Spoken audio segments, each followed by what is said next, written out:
Each week on The God's Honest Truth, we have our special contributors, or as I like to call them, my members of the God's Honest Tribe. Now, they're gonna bring you hilarious content in the form of sketches, social experiments, and other shenanigans. Sometimes the stuff that doesn't make it to air is just as funny as what does. And sometimes you just gotta be there. Conservative politicians and pundits keep telling us about the danger of critical race theory making its way into our schools. But who actually believes that education is a bad thing? Meet Kenneth. Hold up, so you're telling me this brother's against educating his own people? Oh, this is gonna be interesting.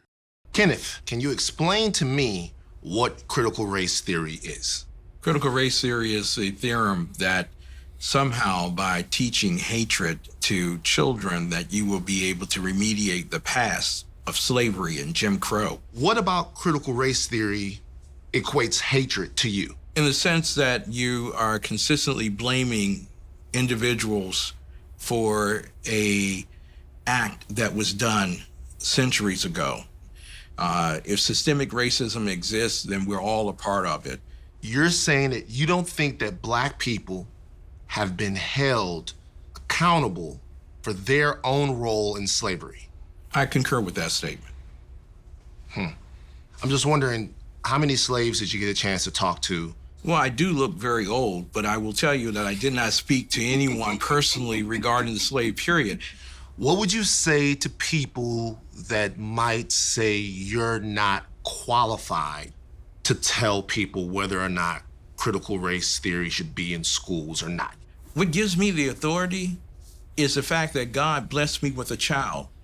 And Morgan Freeman is one of those individuals who said it's time for us to move on from the conversation of racism.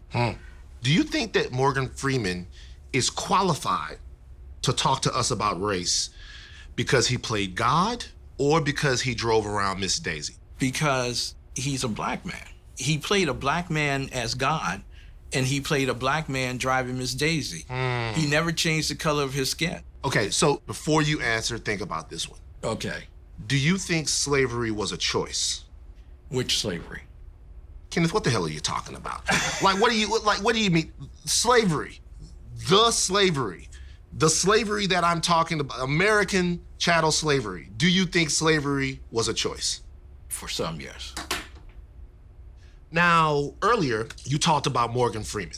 Yes. And you told me something that Morgan Freeman had said regarding the state of race relations in America. Yes. So you take advice on critical race theory from, say, Flavor Flav. I'm willing to listen to it. Nicki Minaj, too. Nicki Minaj. Any of them. Any of them. So we could make a whole panel of critical race theory people, and it would be Morgan Freeman, Boosie, Nicki Minaj, and Flavor Flav. And you're down with that? I'm down with that, G. So you think critical race theory shouldn't be taught in schools? I don't believe people are skilled enough to teach hatred. But no, you don't think critical race theory should be taught in schools? No, it should not be. No, it shouldn't be taught in schools. Now, do you feel passionate enough about that you feel like you could make a compelling case about it? You could present that case to a class of students? I believe I could. Kenneth was clearly stuck in another era, but we still wanted to see how he would fare presenting his ideas on education to some young bucks. What Kenneth didn't know was that he'd be speaking with actual HBCU students from Dr. Bahia Muhammad's class, and what the students didn't know was that the anti-critical race theory speaker they agreed to hear out was actually Black himself. Hey, make sure to hit the God's Honest Truth YouTube channel at youtube.com/see the show, CTHA show, to watch the anti-critical race theory social experiment along with other content from the show.